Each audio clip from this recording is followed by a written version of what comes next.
ഈ ഏറ്റവും കൂടുതൽ ക്യാമ്പസിൽ പഠിക്കുന്നവർ ടി വി അവതാരക രംഗത്തേക്ക് വരുന്നതിനെ കുറിച്ച് ഞാൻ അഭിപ്രായം പറയണം. ഞാൻ അഭിപ്രായം പറയണം. ഒരു ഈ തന്നെ തള്ള എന്നൊക്കെ നേരത്തെ വിളിക്കുന്ന എൻ്റെ തിരുവനന്തപുരം സ്ലാങ് കൊണ്ടായിരിക്കും അല്ലേ? ഏറ്റവും കൂടുതൽ കോമഡി ഉണ്ടാക്കാൻ പറ്റുന്ന ഒരു സ്ലാങ് എന്ന് പറയുന്നത് തിരുവനന്തപുരം സ്ലാങ്ങാണ്. അതിന് എവിടെ ഏത് മധ്യ കേരളത്തിലുള്ള ആര് തലകുത്തി നിന്നാലും ഞങ്ങൾ പറയുന്ന ഞാൻ തിരുവിതാംകൂറുകാരനല്ല, ഞാൻ മധ്യ കേരളത്തിലുള്ളതാണ്. എങ്കിലും തള്ളെ എന്ന് വിളിക്കുന്ന ഒരു വിളിക്ക് മുമ്പിൽ നിങ്ങൾ ഒരു എസ്സേ പറഞ്ഞാൽ പോലും ആ കോമഡിക്ക് ഈക്വലായിട്ട് വരില്ല. ഓക്കെ നമുക്ക് അതിലേക്ക് പോവാം. അതിനുമുമ്പ് നമ്മുടെ കുറേ നേരം കൊണ്ടിരുന്ന് തള്ളെ തന്നെ ചോദിക്കാം, ഞാൻ പറയണോ?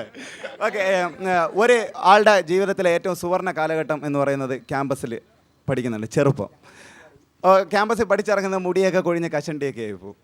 അപ്പോൾ ഈ ഗ്ലാമറിൻ്റെ അടിസ്ഥാനത്തിലാണ് ഈ ടി വി അവതാരകരെ സെലക്ട് ചെയ്യുന്നത്. എന്നെ തന്നെ എന്ന് പറഞ്ഞാൽ ഗ്ലാമറിൻ്റെ മാത്രം പേരിൽ പിടിച്ചുകൊണ്ട് പോയത് അല്ല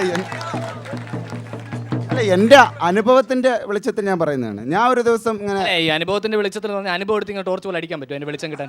അങ്ങനല്ല, ഇപ്പം ഞാൻ ടി വിയിലോട്ട് വന്നതെന്ന് പറഞ്ഞാൽ ഞാനൊരു ദിവസം രാത്രി കോളേജ് കഴിഞ്ഞിട്ട് വീട്ടിലോട്ട്, രാത്രി കോളേജ് കഴിഞ്ഞെന്ന് പറഞ്ഞാൽ കോളേജ് കഴിഞ്ഞ് അവിടെയൊക്കെ നിന്ന് കറങ്ങിയിട്ട് ഓക്കെ ശരി, ഞാൻ കോളേജിൽ നിന്ന് നേരെ ബാറിൽ പോയി ഒരു പൈൻ്റൊക്കെ വാങ്ങിച്ച് അടിച്ച് ഞാൻ വീട്ടിൽ പോയ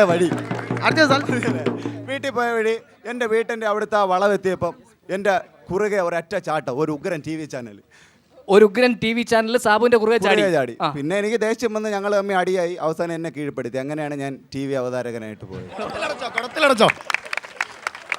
ഓക്കെ, നമ്മളിപ്പം സാബു ടി വി അവതാരകനായി എങ്ങനെ കടന്നു വന്നു? ഇതുപോലെ ഓടിച്ചിട്ട് പിടിച്ചതായിരിക്കും എല്ലാവരും. ഇതുപോലെ ക്ലാസ് ഒക്കെ വിട്ട് പോകുമ്പോൾ ജംഗ്ഷനിലൊക്കെ നിന്ന് ചാടി വീണ് ചാക്കൊക്കെ ഇട്ട് പിടിച്ച്.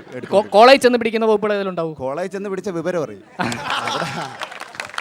അവിടെ വേറെ ചെറുപ്പക്കാരുണ്ട്, ഇത് കണ്ട